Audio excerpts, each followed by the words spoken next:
I'm 32, and for the last 10 years, I've been the unofficial safety net for my family.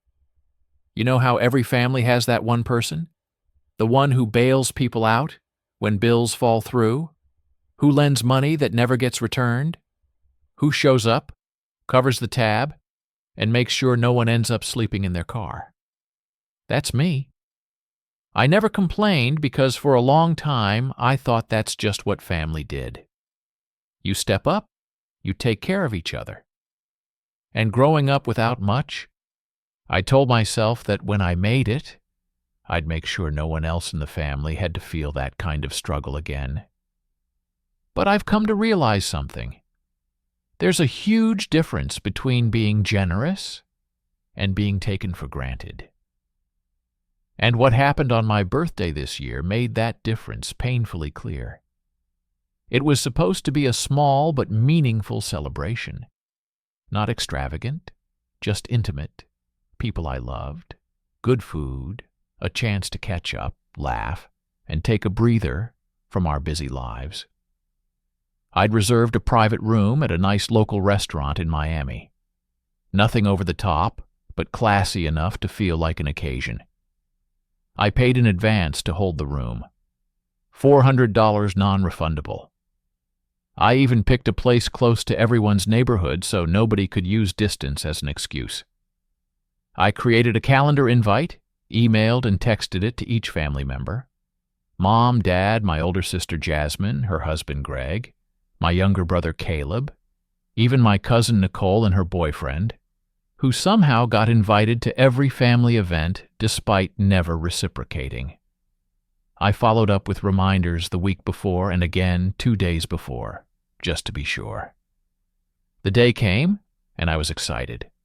I wore the blazer my mom got me last Christmas, arrived 15 minutes early, double-checked that the staff had the cake ready, and waited.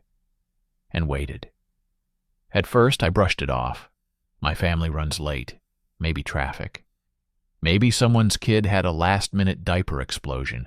I ordered a drink, scrolled through my phone, and smiled at the thought of everyone eventually piling in, out of breath, and full of apologies. 30 minutes passed, then 45. Still no one. I texted the group chat. "Hey, everything okay? I'm here when y'all are ready." No reply. An hour in, I felt that first pang of something ugly. Not anger, not yet, but a tight knot in my chest. Embarrassment. I looked around the room, still perfectly set, candles flickering over untouched silverware. The waiter stopped by with a polite, pitying smile and asked if I'd like to order. I told him I'd wait another 10 minutes. That's when my phone buzzed with a notification from Instagram. I opened it, and my heart dropped. There it was. A new post from my sister Jasmine. A group photo at a steakhouse. Not just her and her husband, but everyone. Everyone. Mom, Dad, Caleb, Nicole, even cousin Nicole's boyfriend grinning, like this was the highlight of his month. The caption read, "Family night. Grateful for the real ones. Just blessed." I felt like the air had been knocked out of me. I just stared at the screen, frozen. It didn't make sense. I scrolled through the comments. My aunt had replied, "Looks like so much fun. Missing Liam." And Jasmine had the nerve to comment back. He had his own plans tonight, I think. My own plans. My own plans were to be sitting at this very table with them. I didn't even feel sad at first. I felt numb. Then the nausea kicked in. I didn't respond. I didn't comment. Didn't text. Didn't call. I stood up, handed the waiter a tip that cost more than the untouched drink I'd barely sipped, and walked out of that restaurant with my hands shaking. On the drive home, my emotions shifted from confusion to humiliation, and finally to something else entirely. Clarity. This wasn't an accident. This wasn't a scheduling error or a miscommunication. This was deliberate. And the worst part? It wasn't even the first time something like this had happened. I thought about last Christmas when they forgot to tell me the dinner had moved to Caleb's house. I thought about the family group chat where I always seemed to get tagged last, or not at all. I thought about Jasmine's bridal shower 5 years ago, how she made a speech thanking everyone but me, even though I'd paid for the damn cake and the custom decorations. I had written it all off as carelessness, as people being people. But this was intentional. This was exclusion, dressed up in steak dinners and hashtags. And I started thinking about just how much I'd done for them over the years. The $500 I sent Mom every month to cover her rent in that senior apartment complex she loved. The fact that Dad hadn't paid for his car insurance out of pocket since 2018 because I'd automated it through my own bank account when he got laid off, and said, "I'll pay you back as soon as I'm on my feet again." Spoiler alert, he never did. Jasmine and Greg's wedding photographer? Me. Caleb's security deposit when he moved to Atlanta? Also me. Nicole's emergency dental bill? Yep, me again. I didn't keep score. I never rubbed it in. I just assumed they'd show me the same level of love and consideration when it mattered. Like, say, my birthday. When I got home, I sat on the couch in the dark. I wasn't crying. I didn't even feel like I could. I just kept refreshing that post, watching the likes go up like the world was confirming that I didn't matter to the people I prioritized most. I could have texted something snarky. I could have called and demanded answers, but instead, I did something else. I opened my banking app. The rent transfer for Mom? Canceled. Her building would send her a notice in a few days. The automated payment for Dad's car insurance? Gone. The policy would lapse if he didn't act fast. I went down the list.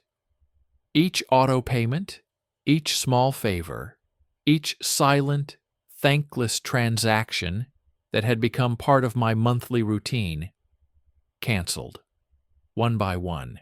And then, for good measure, I posted a story on Instagram. Not petty, not dramatic, just a photo of my untouched birthday cake with a caption that read, "Reminder, I'm the one who pays Mom's rent and Dad's car insurance." No hashtags, no tags, no names, but they saw it. I know they saw it because the next morning my phone exploded.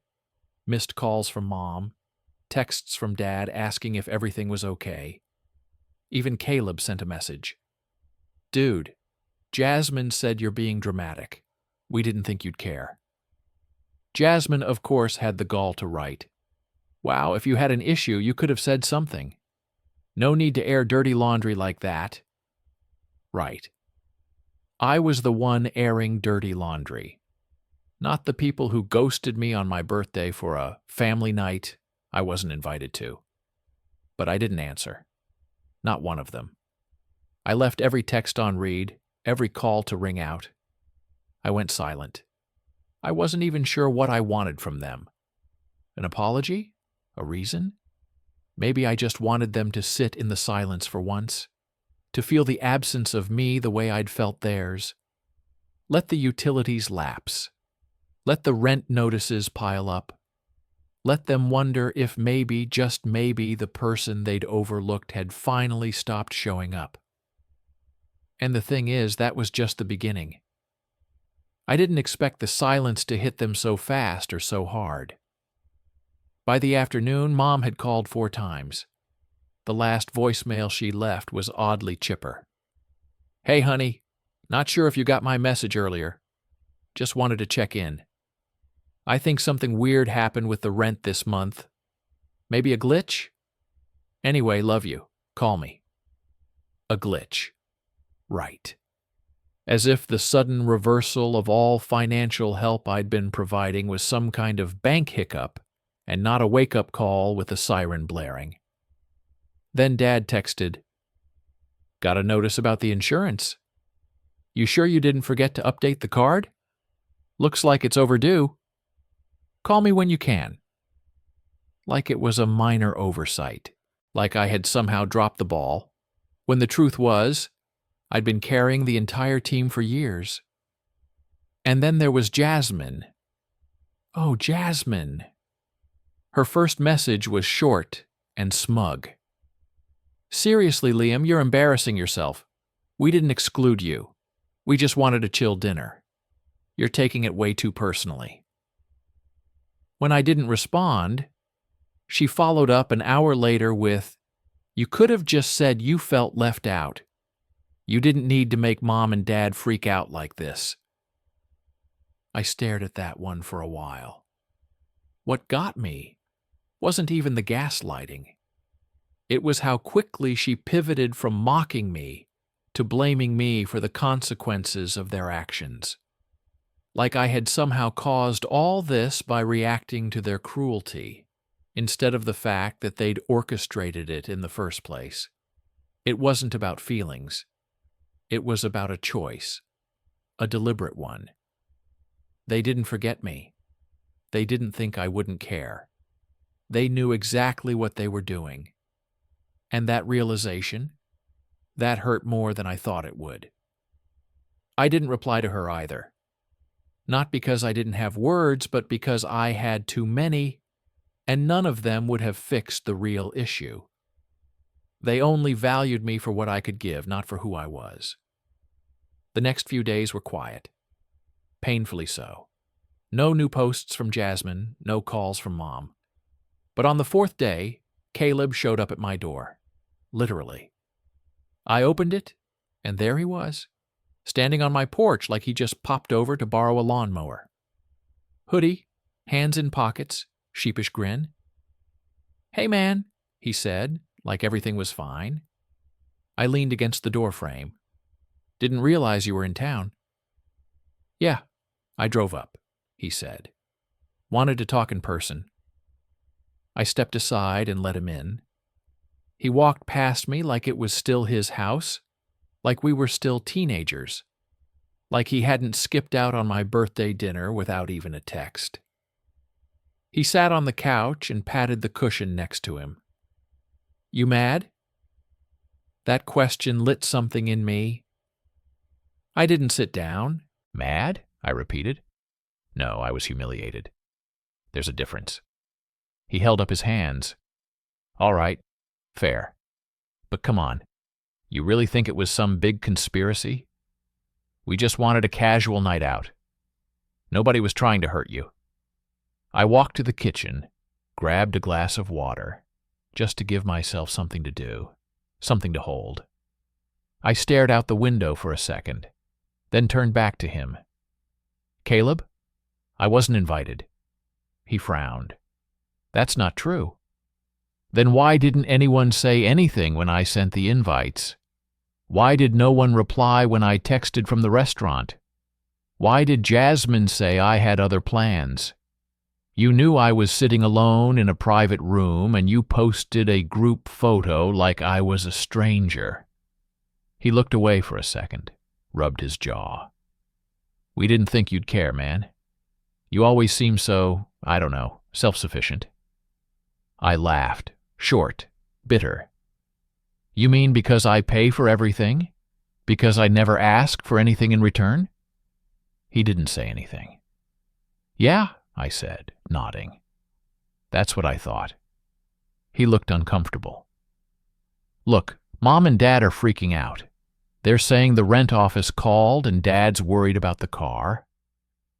Can you just maybe give them a heads up before you do stuff like this?" I walked over slow and set the glass down on the coffee table. "I've been giving them heads-ups for years, Caleb. Every month.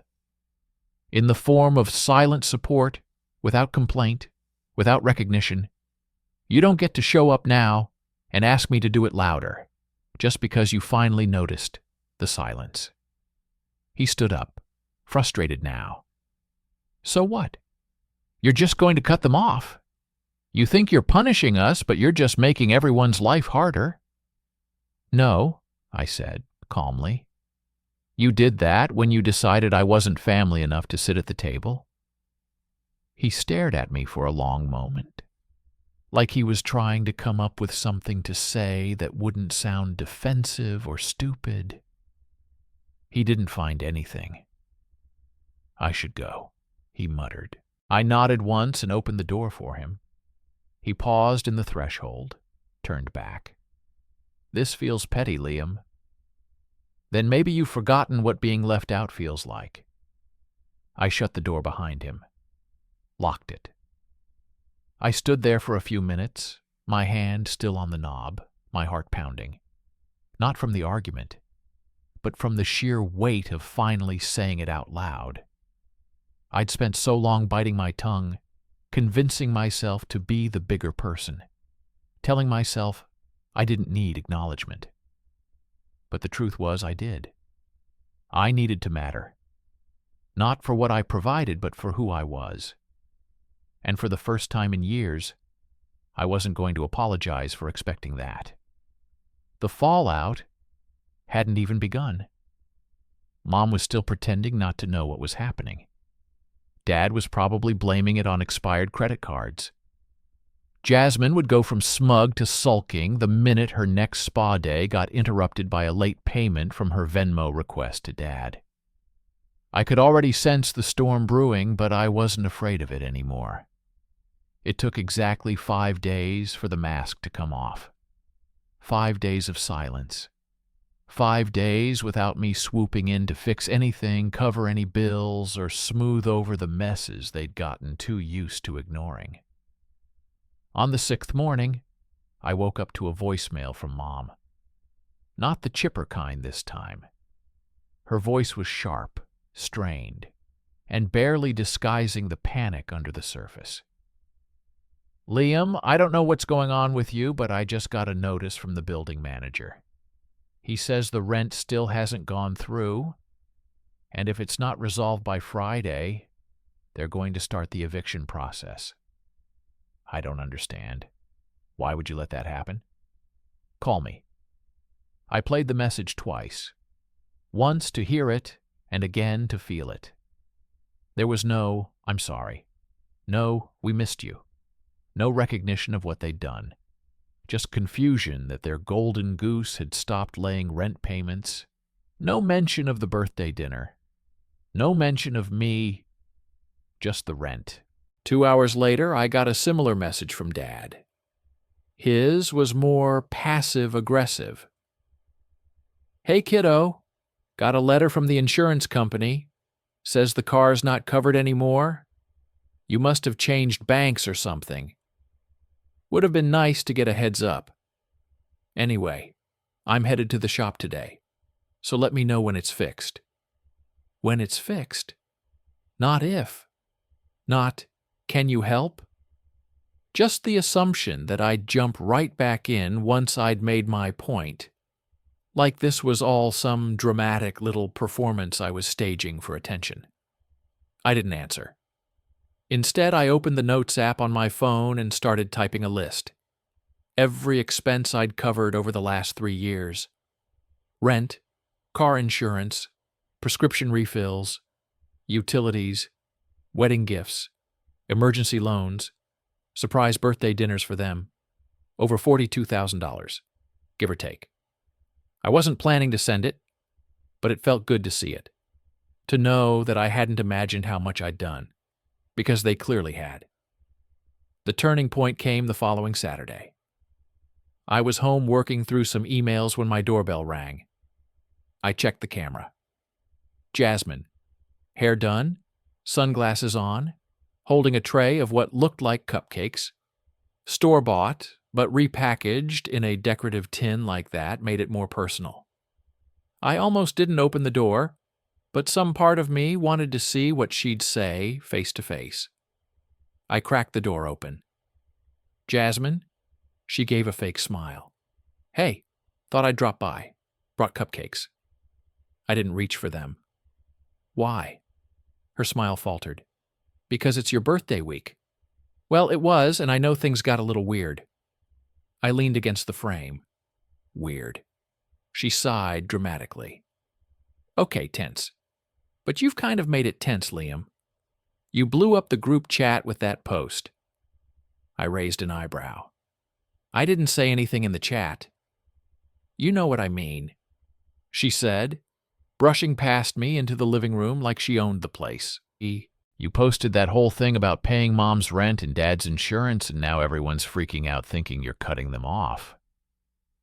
I shut the door and turned slowly. I didn't say I was cutting anyone off. But you did, Liam. With the rent and the insurance and everything else. It's not just the money, it's the way you did it. You didn't talk to anyone, you didn't explain. I walked past her, sat down, and finally looked her in the eye. Jasmine, did you explain to me why you organized a dinner across town with everyone but me? Did you talk to me before you made that decision? She blinked. It wasn't my dinner. Nicole picked the place. I laughed. Hollow sound.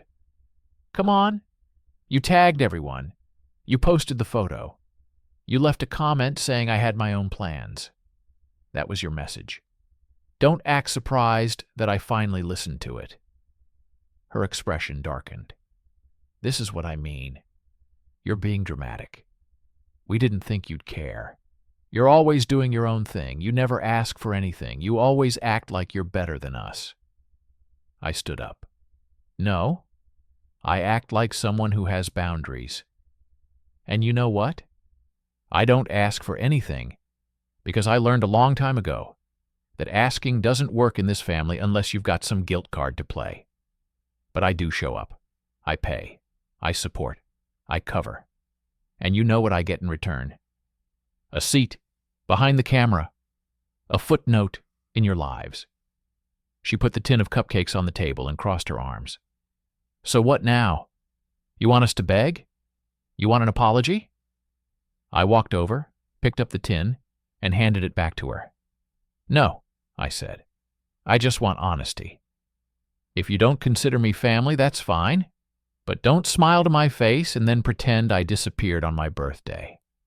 Don't take my money and then act like my absence is no big deal. You want things back to normal? That was never normal. Her face flushed. Mom's scared she's going to lose her place. Dad's car is uninsured. You're putting them in danger over some hurt feelings. No, I said quietly. They put themselves in danger when they built their lives on someone they clearly don't respect. I'm just stepping out of the role they wrote for me without my consent. For a moment, she didn't say anything, just stared at me, mouth slightly open like she couldn't believe I was actually standing my ground. Then she turned, walked to the door, and paused before opening it. I hope this is worth it, she said. I hope it makes you think, I replied. And then she left. The fallout came quick after that. Mom called crying 2 days later, not apologizing, just panicked. I don't know what we're supposed to do. They said we have until Friday or they'll start the process. Why are you doing this, Liam? I almost answered. Almost. But instead I wrote something. A message I'd send once the dust settled. Once I was sure they'd finally see me for more than just what I provided. I waited a full week before sending the message. 7 days of ignored texts, missed calls, and a group chat so eerily quiet you'd think someone passed away. Only they hadn't. They just lost their free ride, and they were starting to realize it. Mom texted me 5 times in one day. Once to beg, once to guilt trip, and 3 more times to remind me she wasn't getting any younger and needed stability at her age. No mention of the birthday, no mention of the dinner, just the same cycle of expectations, only this time with a little more panic in her tone. Dad left me a voicemail that actually made me sit down. Liam, I don't know what happened. I know we've made mistakes. Your mother, your sister, me too. But this insurance situation is serious. If something happens and I'm not covered, please, son, don't make us pay for something Jasmine did. That one hit different. Not because of the guilt trip, but because of the truth in it. For once, he acknowledged that someone had done something wrong. And it wasn't me. That was new. Still, it didn't change the facts. He'd benefited just as much. He'd watched it happen over and over again, and silence is still complicity. So I sat down, pulled up my notes, and wrote the message. It wasn't emotional. It wasn't cruel. It was just honest. Hi, everyone. I wanted to clarify a few things since there seems to be confusion. I didn't cut anyone off. I simply stopped doing things I was never thanked for in the first place. The rent, the car insurance, the bills. I did those things because I wanted to help. But I've come to realize that my support was never appreciated, just expected. I spent my birthday sitting alone in a restaurant I paid for. No one showed. No one texted. Instead, you all had a separate dinner and posted about it like I didn't exist. That wasn't an oversight. That was a message, and I heard it loud and clear. So here's where things stand. I'm not going to pay for people who don't treat me like family. If that changes, we can talk. But until then, I'm prioritizing people who show up for me, not just my wallet. Liam, I sent it. No fluff. No room for misinterpretation. I even watched the little seen by icons pop up one by one in the family group chat. Jasmine first, of course.